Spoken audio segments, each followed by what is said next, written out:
What's up, you guys? I'm Dan. This is Frugal Not Cheap, and today we'll do a tour and review of the Empower Personal Dashboard, formerly known as Personal Capital.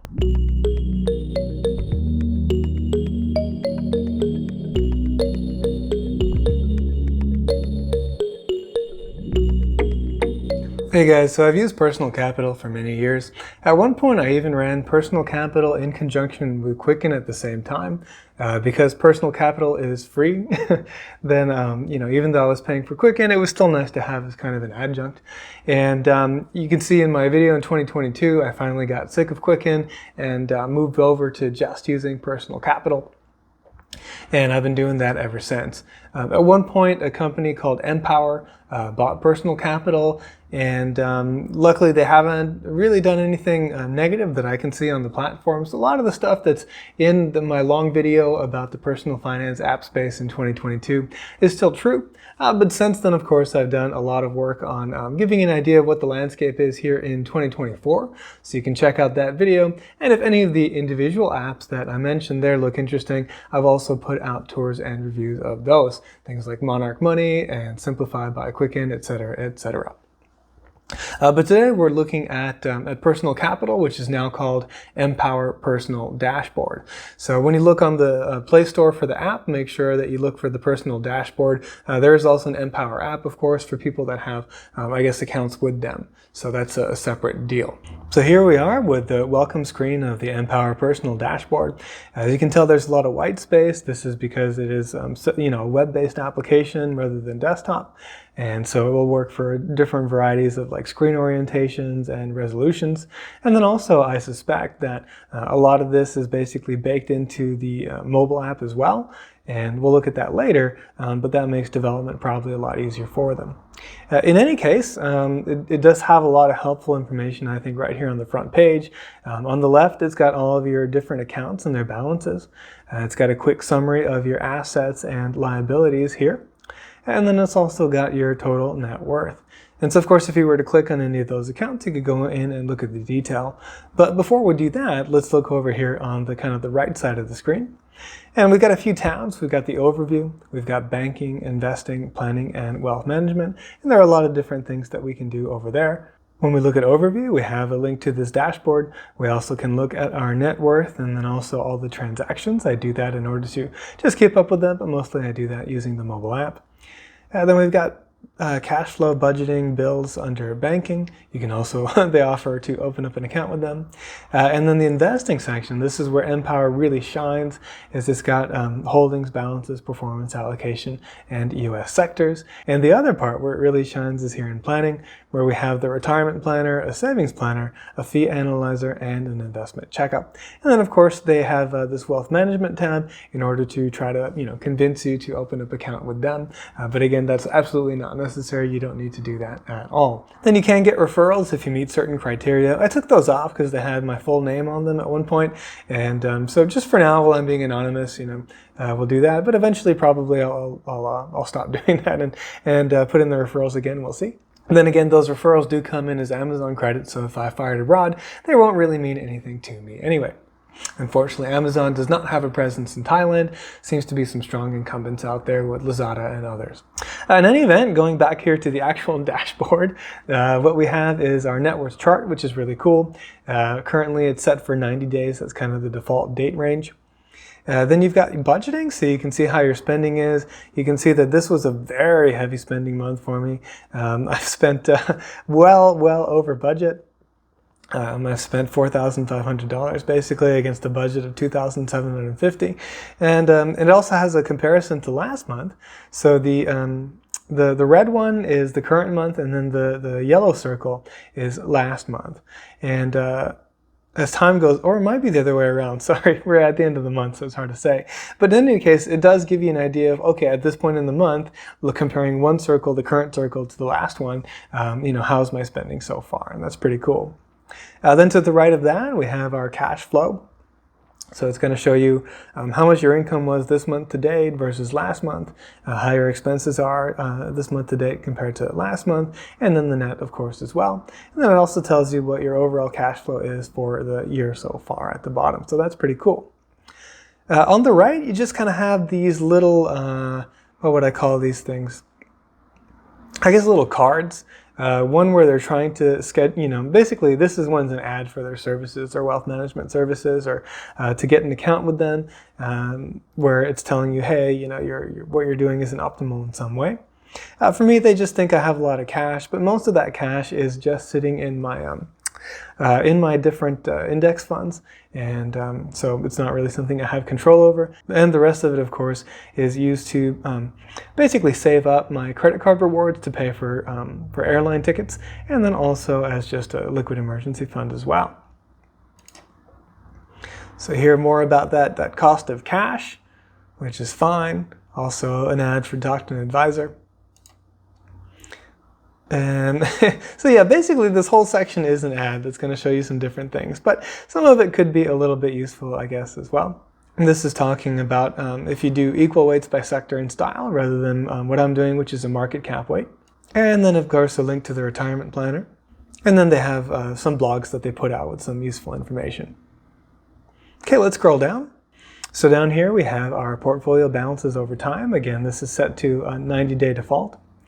You got your retirement savings in the bottom left. This is way wrong. For some reason, Vanguard just doesn't play very well with others, and so none of my Vanguard retirement contributions are showing up in there and other things. But it's got some of it anyway, so that's kind of fine. Not all that useful for me, but hopefully your accounts are with some institution that plays a little bit more friendly and will provide more data, and so that'll be useful for you. Then you've got your emergency fund over there, and it does have an idea of how much it thinks your emergency fund should be. And again, these numbers are kind of odd because it says I've got just over $5,000 and I should need at least $8,200. I say it's odd because it's not counting my basically money market funds, which is really my primary emergency fund, and I've got a little over 10 grand in there, I think, or something like that. I'm not sure. And then if you did have a loan or a mortgage account, you could link those there in the bottom right. Gratefully, I don't have any debt at the moment. Besides, the temporary credit card debt, but that gets paid off before the bill is due every month, or maybe even more than every month, because I'm kind of nuts about that. Before we move on, I'll just point out that here on the left, there is a really cool chart behind, like where it says cash. It has a little chart of the total cash balances that you have there over time. Same thing when you look at investments. And then if we scroll down there, then you can see these same charts also for credit and for other assets. So really, really pretty cool right there. And again, if you click on any one of these, let's click on, say, my Capital One Quicksilver. I haven't really done anything with this in a long time, as you can see here, but this is where all of the transaction data would show up. Speaking of that, let's go check out the overview. And let's see, why don't we do the transactions real quick? So I was talking about those. So here we can see all of the recent transactions, which is pretty cool. And then you can go in there and, of course, change the categories as you want to. You can batch edit. You can export this as a CSV. And, of course, you can change the date ranges. Right now, again, that default is 90 days, as you can see here. But you could always change that to, this year, last year, and custom date ranges using these selection tools as well. So pretty cool. And you can also filter the transactions quickly by cash, investment, credit, loan, and mortgage using these tabs. So I'm really happy with how this works, both here on the web app and also on mobile. Taking a look over here at net worth. Here we've got our net worth over time. Happy to see that the area is moving in the right direction, I guess we could say. And again, you can break it down. You've got cash, investment, credit, loan, mortgage, and other. And then also it has all of the account detail with the balances from each of the different accounts. If you hover over the chart, you are able to get a data point show up, which is pretty cool. Moving over to banking here, we've got the cash flow section. This is a nice one that I've seen added to a lot of some of the newer apps as well. You can just see how you're doing this month versus last month.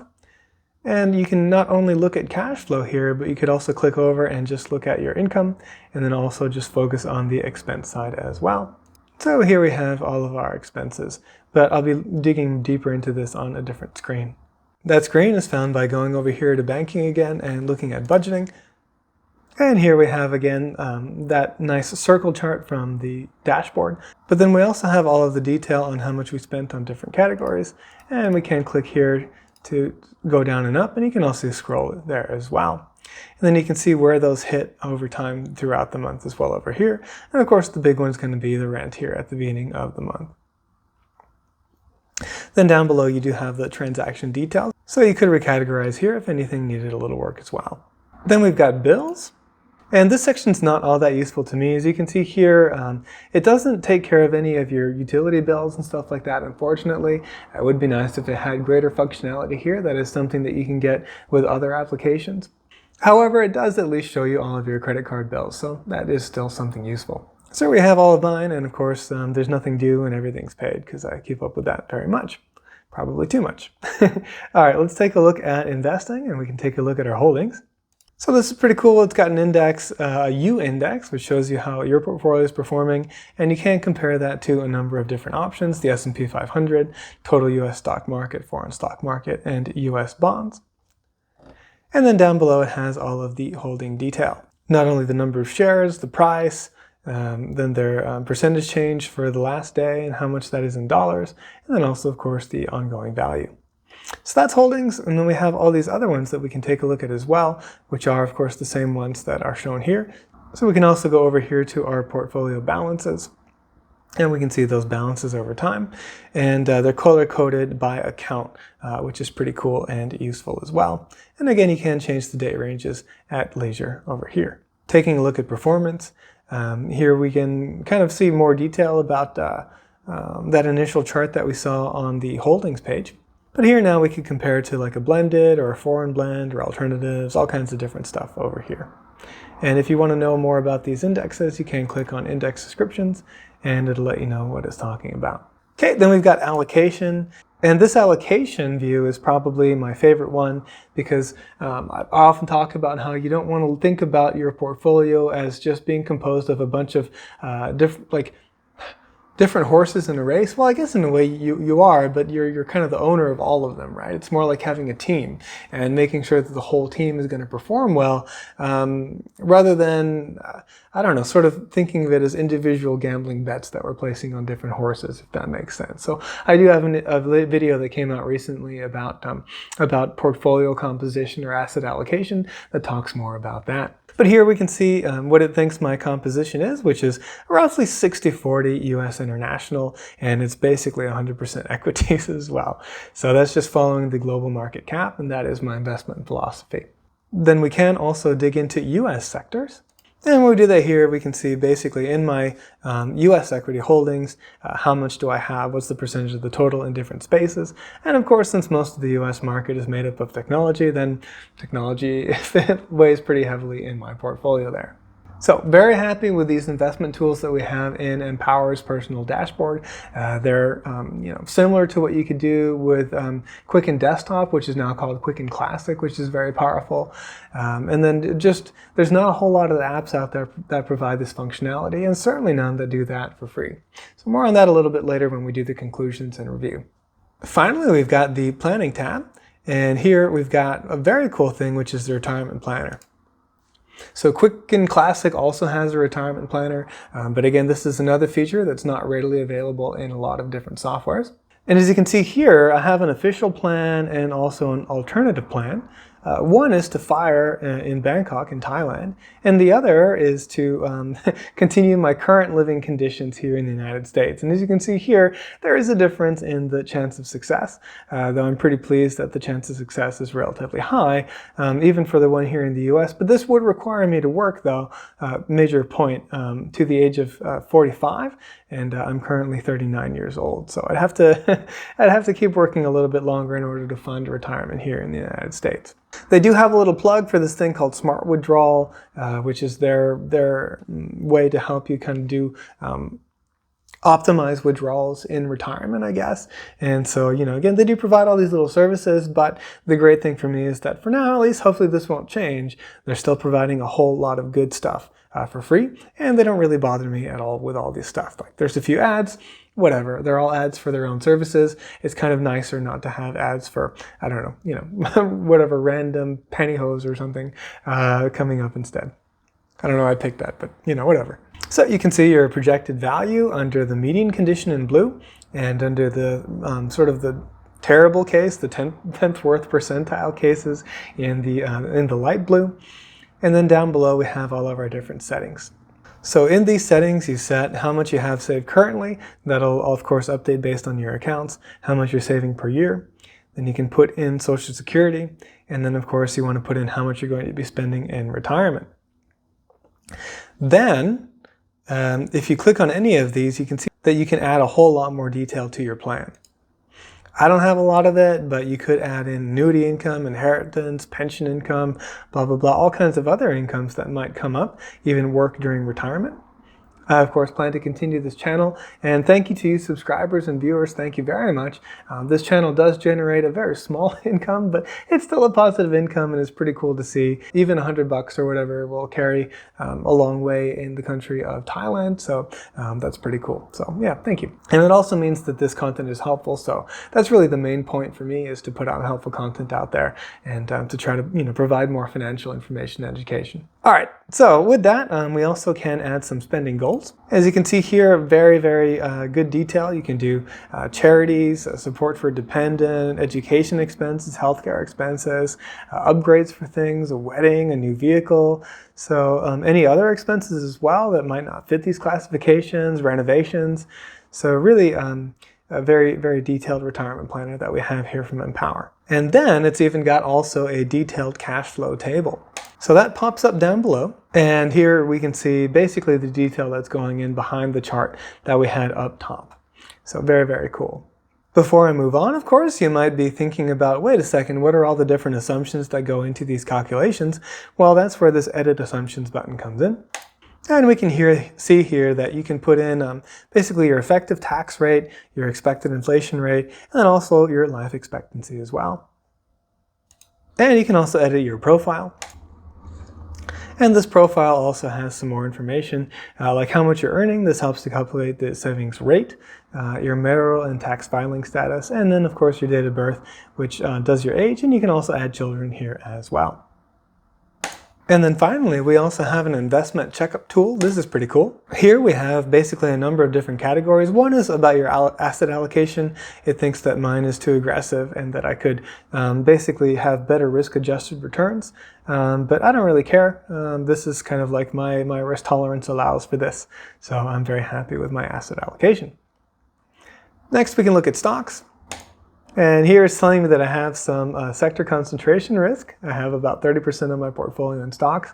That makes sense. That's just where the global market cap is. And my largest individual holding is Tesla, which is a good little well, I don't know, nice little slice of my portfolio. So it's not really big. But what I think is really useful, especially for people that haven't dug into investments a whole lot and all this, and you might get some nasty surprises looking at your 401k, is the costs section. So here it will show you all of the account fees, basically how much you're paying in fees per year to everybody, and hopefully yours are nice and low like mine. We've got 0.07 is the highest over for my Vanguard 401k, and then all the other ones are really quite low. And so that's something to keep an eye on. In the old days, these fund fees would really eat into your portfolio gains over time. So there's a really good handy sheet at investor.gov that explains about the impact of fees on your portfolio. So that's it for the web app. I'll briefly give you a tour of the mobile app as well. But it's basically all the same stuff. It's laid out very nicely. It works really well. So here we've got the home screen for the mobile app. So you can see it's very similar to what we have on the web. You've got your net worth chart at the top, and then you've got all your account balances on the left. So this combines kind of the main chart and then also the sidebar that you had from the web. Here we have all of our different tabs. So the same stuff that you had on the web, but a really nice interface as well. And a lot of the features are still here. All of the features are still here, which is really cool. A lot of times you'll find that the web version is more feature rich than the app. That's not the case with Personal Capital. I can come in here and do my investment checkup. And here I can see all of those different things as well. And I can go and do financial planning. And it's got my retirement planner, my savings, emergency fund, and all that stuff as well. And also debt if you were setting something up in there. So I think that's all we really need to say for the mobile app, is that it's very good. Yeah, very snappy, works really, really well, has all of the features of the web app as well. All right, guys, I hope you enjoyed that tour of the Empower Personal Dashboard, both on web and on mobile. So now let's get to the review. What do I think about this application? Now, obviously, I'm using it, so it is my preferred choice at the moment. And one of those reasons is, of course, that it's free. It costs $0 per year. But the other reason, of course, is it provides a whole heck of a lot for that. Well, even if I had to pay for it, it might very well still be my choice because it does provide a whole lot of value. I moved away from Quicken because I had all those bugs with the cloud account, Quicken Classic, so I wouldn't use that. Simplified by Quicken is a good app, but it doesn't have all this good investment stuff that Empower is able to do, so I wouldn't use that either. The only other free app that's out there at the moment that I've reviewed anyway is NerdWallet, which does have a useful way to look at kind of your spending with the what is the 50-30-20, so that is pretty cool. But again, it doesn't do anywhere near the amount of stuff that the Empower app can do for someone that's kind of later in the accumulation stage and really starting to do more planning for retirement and for looking at their portfolio and stuff like that. If you have a Fidelity account, I think Fidelity Full View is pretty good, but I don't have an account with them, so I haven't been able to dig into really what all the reporting is that they're able to do. Let us know in the comments below if you have a little bit more information about that. I'm sure people would love to hear about it. But as it stands, there's really just Quicken Classic and this one's free. Doesn't have all those sync issues with the cloud accounts that I encountered, and also has a really good mobile app, whereas the Quicken Classic mobile app, not so highly rated. So definitely my pick. So yeah, hope you found it helpful. This is, my top choice for my particular purposes. So make sure it makes sense for you, for where you are in your journey. If you're really trying to do hardcore budgeting, it's not the one for you, because this is more about a high level. How much did I spend for the whole month? Not so much, nitpicking into the different categories as much. Although you can still find all that data. It's just it doesn't have the little bars for each category to kind of keep you on track so much for each of those. But yeah, love the app. Hope it stays free and awesome for a long time to come. Fingers crossed on that one, knock on wood. But hope you found today's video helpful. If you did, please hit the like button and consider subscribing. Thank you very much for watching, and I will see you in the next video.